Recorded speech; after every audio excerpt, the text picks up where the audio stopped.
Hello students, rising star सेलिस class में आपका स्वागत है। स्टूडेंट्स, सभी प्रतियोगी परीक्षाओं के लिए हिंदी का एक अति महत्वपूर्ण टॉपिक निबंध लेकर आपके समक्ष आए हैं।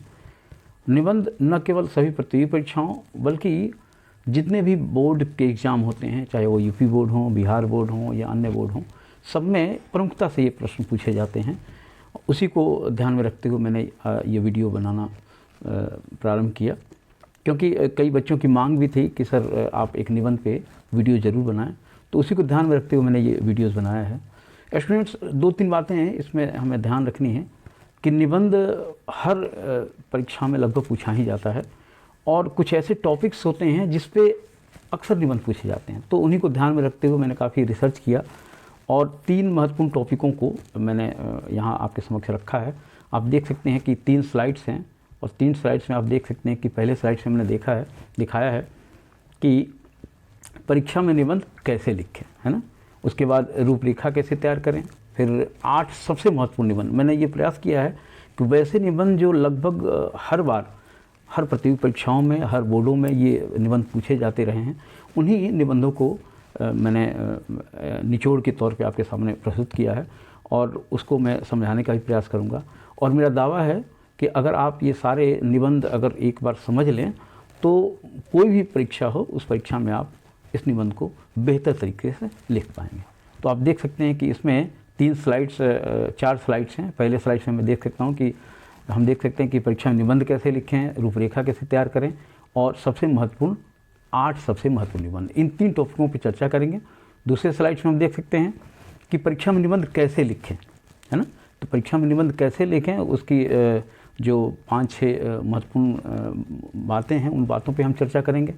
अगले स्लाइड्स में हम देखेंगे कि जो उनकी रूपरेखा है, जो आउटलाइन है वो कैसे तैयार करें, तो उसके बारे में हमने चर्चा की है, उस पर हम चर्चा करेंगे। और अंतिम स्लाइड्स में हम ये देखेंगे कि जो 8 सबसे महत्वपूर्ण निबंध हैं वो एक एक करके हम चर्चा करेंगे। ठीक है स्टूडेंट, तो आए हम आरंभ करें।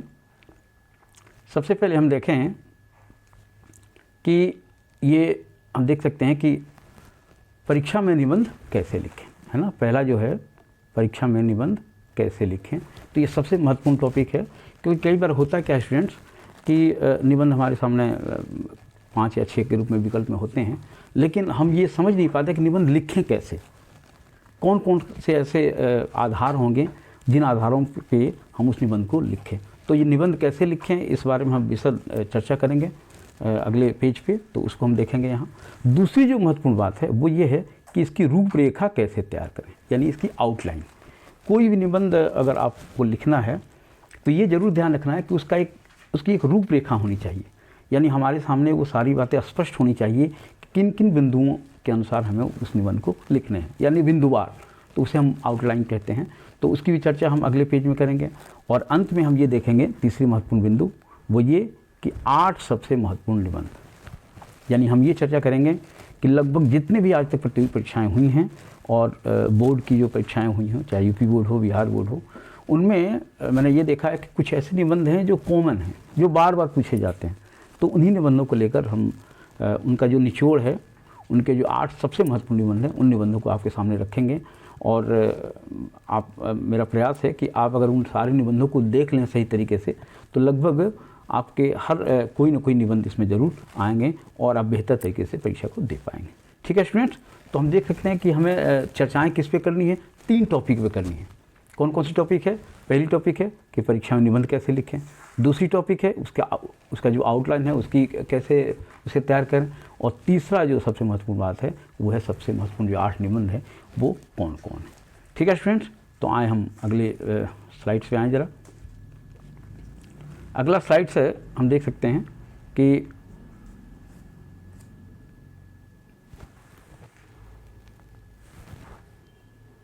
अगला कि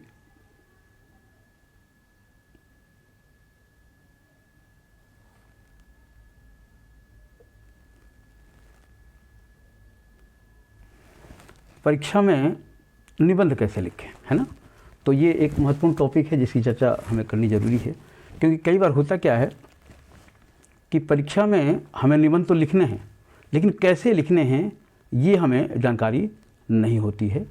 तो हम यहाँ ध्यान देंगे कि आखिर जो परीक्षा में हम निबंध लिखें तो कौन कौन से वो आधार हैं, कौन कौन से तरीके हैं। तो सबसे महत्वपूर्ण बात वो है कि इसकी रूपरेखा स्पष्ट होनी चाहिए, यानी जो उसकी आउटलाइन है वो आपके सामने क्लियर होनी चाहिए कि हमें आखिर लिखना क्या है। तो ये महत्वपूर्ण बात है कि आउटलाइन क्या होता है, रूपरेखा क्या होती है। तो रूपरेखा की चर्चा हम अगले पेज में करेंगे कि वो आउटलाइन होता क्या है। और मोटे तौर पे हम ये समझ लें कि किसी भी निबंध की जो रूपरेखा होती है वो इस तरह से हम समझ सकते हैं कि रूपरेखा यानी कि कौन कौन से ऐसे बिंदु हैं जिस बिंदु के अनुसार हमें उस पूरे निबंध को लिखने हैं। तो ये सबसे महत्वपूर्ण बात है कि परीक्षा में अगर निबंध आपको लिखने हैं तो उसका जो आउटलाइन है वो क्लियर होना चाहिए। ठीक है स्टूडेंट्स, अगला देखें। अगला जो सबसे महत्वपूर्ण बात है वो ये कि निबंध जब भी आप लिखें, कई बार होता है क्या कि हम किताबी भाषा का प्रयोग करते हैं, तो वो बिल्कुल आप ना करें, इससे आपके नंबर कटेंगे। जब भी आप निबंध लिखें तो वो किस में लिखें, तो अपनी भाषा का प्रयोग करें। जिस भाषा में आप बोलते हैं उस भाषा का प्रयोग आप उस निबंध में करें, तो इसमें निश्चित रूप से आपको अधिक से अधिक नंबर प्राप्त होंगे। एक और सबसे महत्वपूर्ण बात सभी स्टूडेंट्स के लिए कि एक बात हमेशा आप ध्यान रखें कि जब भी हम निबंध लिखते हैं या हम कोई एग्ज़ाम दे रहे हैं तो हमें परीक्षार्थी को मजबूर करना है, परीक्षक को मजबूर करना है कि वो हमें नंबर दे, हमें अंक दे। तो मजबूर हम कैसे करेंगे, हमें अपने जो प्रश्न पत्र हैं, जो उत्तर पुस्तिका है उसको हमें स्पेशल दिखाना होगा। हम दिखाएं कि हम दूसरे बच्चों से अलग हैं, ताकि वो मजबूर हो परीक्षक आपको अधिक नंबर देने के लिए। ठीक है, तो ये बात आप ज़रूर ध्यान रखें, क्योंकि सारे बच्चे वैसे ही लिखते हैं, अगर आप भी उसी रूप में लिखेंगे तो नंबर अधिक क्यों देगा।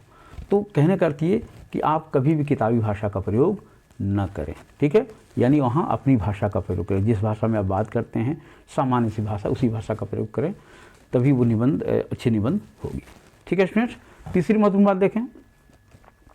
हर निबंध के लिए, हालांकि हर हिंदी के परीक्षार्थियों के लिए महत्वपूर्ण है, लेकिन निबंध के लिए विशेषकर महत्वपूर्ण है कि जब भी आप निबंध लिखें तो वो व्याकरण सम्मत हो। कहने का अर्थ ये कि जो व्याकरण के नियम हैं उन नियमों के अनुसार आप निबंध लिखें, यानी जब भी वाक्य प्रयोग करें तो वहाँ कोई त्रुटि न हो, है ना। कोई शब्द का अगर शब्द लिखते हैं तो शब्दों में त्रुटि न हो। तो ये सारी बातें आप ज़रूर ध्यान रखेंगे। तो हम कह सकते हैं कि व्याकरण सम्मत और वाक्यों की का शुद्धिकरण, यानी आप वाक्य में कोई अशुद्धि न हो, वाक्यों में कोई गलती न हो, इस बात का भी आप विशेष रूप से ध्यान रखेंगे। ठीक है स्टूडेंट्स, चौथी महत्वपूर्ण बात है कि निबंध को कैसे लिखना है और क्या क्या उसमें महत्वपूर्ण बातें देनी है। तो मुहावरे और लोकोक्तियों का प्रयोग करें। अक्सर जब बीच में हम जब आउटलाइन बताएंगे आपको रूपरेखा, तो उसके अंतर्गत बताएं कि तीसरी चौथी बात में जब लाभ हानि गुण दोष की चर्चा जब उसमें होती है, तो वहाँ अपनी भाषा का प्रयोग करते हुए अगर उन बातों को मुहावरे और लोकोक्तियों के रूप में प्रयोग करें तो देखने में और सुंदर हो जाता है, और आपके जो उत्तर पुस्तिका है वो देखने में और अच्छी लगती है, पढ़ने में अच्छा लगता है। तो कहीं ना कहीं परीक्षक उससे आकर्षित होता है और उस पर अधिक नंबर देने को मजबूर होता है। ठीक है स्टूडेंट, तो ये बात आप ध्यान रखेंगे कि इसमें मुहावरे और लोकोक्तियों का भी अधिकाधिक प्रयोग करें, जिससे परीक्षक आपके उत्तर पुस्तिका पे आकृष्ट हो और अधिक से अधिक नंबर दे। ठीक है स्टूडेंट्स, एक और महत्वपूर्ण बात, और ये सभी परीक्षार्थियों के लिए विशेष बात है कि जब भी आप किसी भी टॉपिक पे निबंध लिख रहे हों तो उसमें जो विचारक हैं या दार्शनिक, कहने का अर्थ उस टॉपिक से जुड़े हुए किसी दार्शनिक या किसी प्रमुख विचारकों की अगर प्रमुख उक्तियाँ हों, प्रमुख उनके विचार हों, उन विचारों का भी समावेश जरूर करें। समावेश का अर्थ ये कि उन निबंध में ज़रूर वो रखें। जैसे किसी भी मुद्दे पे आप निबंध लिख रहे हैं, चाहे प्रदूषण लिख रहे हों, चाहे भ्रष्टाचार लिख रहे हों, है ना। भ्रष्टाचार लिख रहे हो तो आप अन्ना हजारे का भी कोई कोटेशन डाल सकते हैं, या बड़े बड़े विद्वान किसी का भी एक कोटेशन अगर डाल दें, आपको याद हो, तो उससे क्या है कि वो स्पेशल दिखता है। और एक और महत्वपूर्ण बात जो इसमें छूट गया है कि आप जब भी कोई विचारक की बात रखें, है ना, तो वहाँ क्या करें, वहाँ अंडरलाइन ज़रूर करें, है ना, यानी उसका हम कर सकते हैं कि रेखांकित ज़रूर करें। ठीक है, रेखांकित स्पष्ट है। रेखांकित का अर्थ ये हुआ कि जब भी जैसे मैंने कुछ लिखा, अगर किसी का उद्धरण लिखा विचारकों का या उसका, तो नाम लिख के आगे जब भी आप लिखते हैं कि मैं कहता हूँ, मान लीजिए मैं कहता हूँ, आपने लिखा, ठीक है, मैं कहता हूँ आपने लिखा, तो नीचे अंडरलाइन। या एक और काम कर सकते हैं, किसी दूसरे कलर का भी प्रयोग कर सकते हैं, ब्लैक पेन का प्रयोग कर सकते हैं। जैसे आपको पता है कि ब्लैक और ब्लू पेन का ही प्रयोग करना है। तो अगर ब्लू पेन का यूज़ कर रहे हैं पूरे प्रश्न पत्र लिखने में, उत्तर पुस्तिका लिखने में, तो आप अंडरलाइन करने के लिए ब्लैक पेन का या किसी स्केच का भी आप प्रयोग कर सकते हैं। तो इससे क्या होता है कि आपके निबंध कुछ अलग दिखते हैं। ठीक है स्टूडेंट, तो हमने ये देखा कि जो पहली टॉपिक थी जिस पर हमने चर्चा की कि परीक्षा में निबंध कैसे लिखें, तो उसमें 5-6 महत्वपूर्ण बातें थीं, उसको हम ध्यान में रखेंगे तो निश्चित रूप से हमारा निबंध कैसे हमें लिखना है ये बातें स्पष्ट हो जाएंगी। सबसे पहली बात कि उसकी जो रूपरेखा है वो स्पष्ट होनी चाहिए। दूसरी महत्वपूर्ण बात कि जब भी निबंध लिखें तो अपनी भाषा में लिखें, है ना। तीसरी महत्वपूर्ण बात कि जब भी निबंध लिखें तो वो व्याकरण सम्मत और वाक्यों के शुद्धिकरण पर ध्यान रखें। चौथी बात, मुहावरे और लोकोक्तियों का उसमें प्रयोग करें। और पांचवी महत्वपूर्ण बात कि विचारकों दार्शनिकों की प्रमुख उक्तियों का भी उसमें समावेश हो। और एक और महत्वपूर्ण बात, हम इसको एफ देख सकते हैं यहाँ पे, है ना, ई के बाद एफ, कि रेखांकित जरूर करें जब भी, या हम अंग्रेजी कह सकते हैं कि अंडरलाइन, जब भी हम किसी उद्धरण को लिखें, किसी प्रमुख उक्तियों को लिखें तो हम अंडरलाइन जरूर करें ताकि परीक्षक उसे देख पाए। ठीक है स्टूडेंट, चलें, तो ये बातें हमने स्पष्ट कर ली। अब दूसरी महत्वपूर्ण जो बिंदु है उस पर हम देखें, वो है रूपरेखा कैसे तैयार करें, है ना, यही है ना, रूपरेखा कैसे तैयार करें। तो हम देख सकते हैं, मैंने बताया अभी कि निबंध कैसे लिखना है, उसमें सबसे महत्वपूर्ण जो बात हमने बताई थी वो ये बताई थी कि जो आउटलाइन है वो तैयार करना आपको आना होगा। तो अब सबसे महत्वपूर्ण बात है कि अगर आप जब भी निबंध लिखते हैं तो उसका एक आउटलाइन आपके दिमाग में होना चाहिए। अब ये आउटलाइन शब्द क्या है, इसको जरा हम समझने का प्रयास करें। आउटलाइन जो है, ये आउटलाइन है ना, ये हम कह सकते हैं ये आउटलाइन है ना। तो आउटलाइन का अर्थ ये हुआ कि जब भी जैसे किसी भी विषय पे आप निबंध लिख रहे हैं तो बिंदुवार आपके दिमाग में वो सारी बातें होनी चाहिए कि हम किन किन बिंदुओं को लेके हमें उस पर निबंध लिखना है। जैसे मान लीजिए विज्ञान वरदान है, अभी साहब एक बहुत महत्वपूर्ण निबंध है, या प्रदूषण पे अक्सर निबंध पूछा जाता है और मैंने यहाँ 8 महत्वपूर्ण निबंधों में एक नाम दिया है। जैसे मान लीजिए प्रदूषण निबंध लिखना है, तो प्रदूषण जब भी हमें लिखना है तो प्रदूषण के सामने, हमारे सामने वो सारी एक आउटलाइन तैयार होनी चाहिए कि हमें उस निबंध के बारे में लिखना क्या क्या है। जैसे सबसे पहले एक प्रस्तावना यानी जैसे प्रदूषण के बारे में समान सी बात, प्रदूषण होता क्या है, प्रदूषण का शाब्दिक अर्थ क्या होता है, तो ये प्रस्तावना में आएंगे। और फिर उसके बाद उसका अर्थ, यानी प्रदूषण का अर्थ होता क्या है, तो ये बातें होंगी। तो हम कह सकते हैं एक प्रस्तावना, दूसरी महत्वपूर्ण बात प्रस्तावना प्रदूषण का अर्थ, तीसरी उसके बाद जो महत्वपूर्ण बातें हमारे दिमाग में होनी चाहिए वो है प्रदूषण के प्रकार, कितने प्रकार के प्रदूषण होते हैं, जैसे वायु प्रदूषण, जल प्रदूषण, रेडियोधर्मी प्रदूषण, है ना, ध्वनि प्रदूषण, ये सारे प्रदूषण के प्रकार हो गए। अब अगला जो आउटलाइन होना चाहिए मेरे दिमाग में वो ये कि प्रदूषण से लाभ हानि या प्रदूषण से समस्या कौन कौन सी है। तो प्रदूषण से जो समस्या हम दे सकते हैं कि वायु प्रदूषण से कितनी समस्याएं हैं, रेडियोधर्मी से कितनी समस्याएं हैं, जल प्रदूषण से कितने तरह के रोग होते हैं, तो वो समस्याएं आपको वहाँ दिखानी है। तो कहने का अर्थ ये चौथा महत्वपूर्ण जो आउटलाइन हमारे सामने होगा उसके समस्या या फिर लाभ या हानि। ठीक है स्टूडेंट, उसके बाद अगला जो आउटलाइन होगा वो होगा समाधान। अगर हमारे पास समस्या है तो निश्चित रूप पे उसका समाधान भी होगा। ठीक है, और अंत में उपसंहार या हम उसे कह सकते हैं निष्कर्ष। ठीक है स्टूडेंट, यानी अंत में ये समाधान देखेंगे कि जो समस्याएं थी वो समाधान हो पा रही हैं नहीं, या फिर किस रूप में हम निष्कर्ष पर पहुंच रहे हैं। क्या ये प्रदूषण की जो समस्या है वो ज्यों की त्यों बनी रहेगी या वो समस्या खत्म होगी। तो इन सारी बातों को लेकर अंत में हम निष्कर्ष निकालेंगे। ठीक है स्टूडेंट, तो कहने का अर्थ ये कि जब भी हम कोई निबंध लिखें तो पहली बात हमने वहाँ चर्चा की निबंध कैसे लिखें, किन किन बातों का ध्यान रखें। दूसरी बात जो महत्वपूर्ण थी वो आउटलाइन कैसे तैयार करें। तो आउटलाइन में हमने बताया कि एक हमारे दिमाग में एक खांचा ज़रूर रहना चाहिए, एक रूपरेखा होनी चाहिए। वो रूपरेखा ये कि उस विषय पे एक समान रूप से प्रस्तावना, फिर उसका अर्थ, फिर उसके प्रकार, है ना, वो कितने प्रकार के हैं। जैसे प्रदूषण की चर्चा मैंने की, वैसे किसी मुद्दे पे ले सकते हैं। जैसे भ्रष्टाचार मुद्दा है मान लीजिए, तो भ्रष्टाचार के कितने प्रकार हैं, है ना, वो भी अलग अलग प्रकार हैं। उनकी समस्या क्या है, लाभ हानि क्या है, तो ये आप दिखा सकते हैं। फिर समाधान क्या है भ्रष्टाचार खत्म करने के लिए, फिर निष्कर्ष क्या है। तो ये कहने का अर्थ ये कि सबसे पहले आपका क्या हो गया, प्रस्तावना हो गया। दूसरा उसका अर्थ, जिस टॉपिक का है उसका अर्थ। तीसरा उसके प्रकार कितने हो गए। चौथा उसकी समस्या या लाभ हानि। पांचवा उसका समाधान। और छठा उपसंहार या फिर निष्कर्ष। ठीक है स्टूडेंट। तो कहने का अर्थ ये कि ये रूपरेखा आपके दिमाग में स्पष्ट रूप से होनी चाहिए। और सबसे पहले जब भी आप निबंध लिखें तो निबंध पहले शीर्षक ऊपर दें, है ना, और उसके बाद ये सारे टॉपिक जो आउटलाइन है वो उसको बिंदुवार ABCD 1 2 3 करके लिख दें, और फिर तब उसी टॉपिक से आप लिखना शुरू करें। क्योंकि होता क्या है कि आउटलाइन के भी आपके 2 नंबर होते हैं। 9 नंबर के प्रश्न आते हैं अगर आमून तो 2 + 7 होते हैं, तो आउटलाइन के 2 नंबर होते हैं, 7 नंबर और व्याख्या के होते हैं। ठीक है स्टूडेंट, तो ये बात आपको ध्यान में रखनी पड़ेगी। ठीक है, तो ये बात हम ध्यान रखें कि आउटलाइन जब भी हम तैयार करें, ये किसी भी निबंध के संदर्भ में है कि अगर आउटलाइन हमारे दिमाग में है तो वो निबंध हम बड़ी आसानी से लिख सकते हैं। ठीक है स्टूडेंट, चले अब हम अंत में ये देखेंगे कि जो हमारे जो सबसे महत्वपूर्ण निबंध हैं वो कौन कौन से हैं, तो वो हम देख सकते हैं यहाँ, है ना।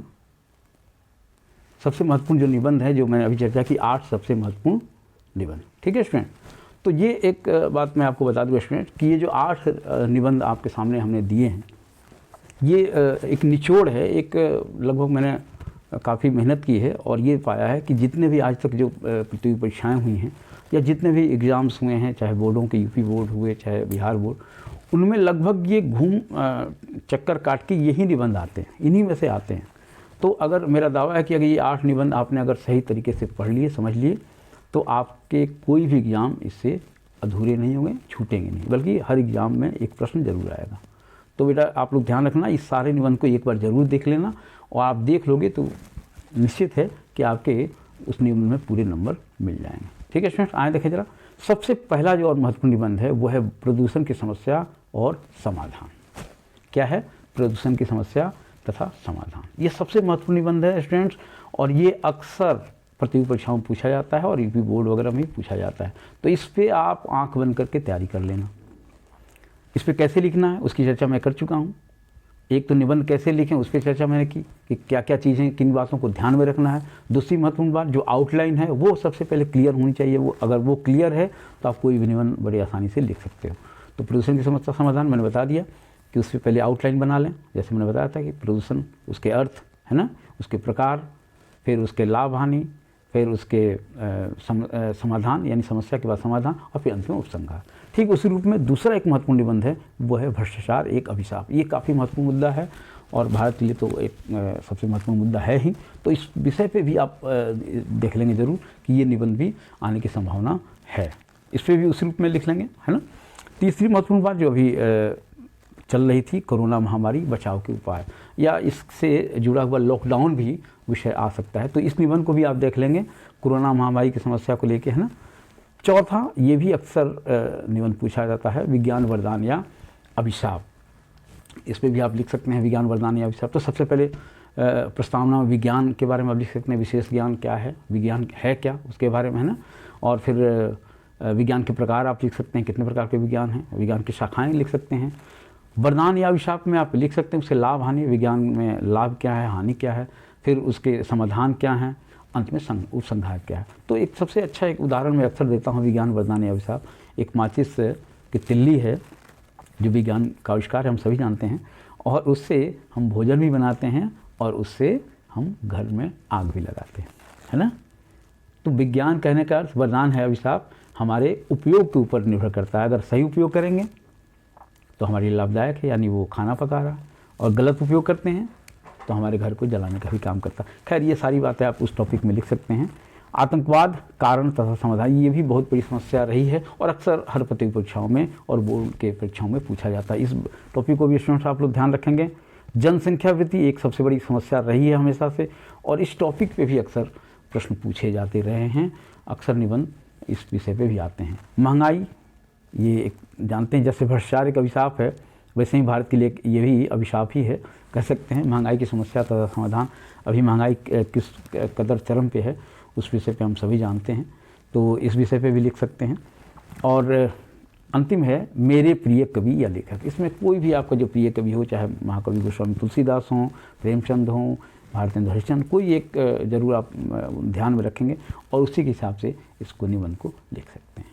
ठीक है स्टूडेंट, तो आप ध्यान रखना, ये जो 8 आपके पास निबंध मैंने दिए हैं ये अति महत्वपूर्ण हैं।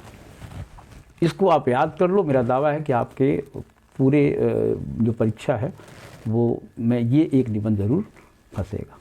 ठीक है स्टूडेंट, तो आज हमने निबंध के माध्यम से ये समझने का प्रयास किया सबसे पहले कि 3 महत्वपूर्ण टॉपिकों पर चर्चा की, परीक्षा में निबंध कैसे लिखें, रूपरेखा कैसे तैयार करें, और सबसे महत्वपूर्ण निबंध जो 8 थे उस पर भी हमने चर्चाएँ की।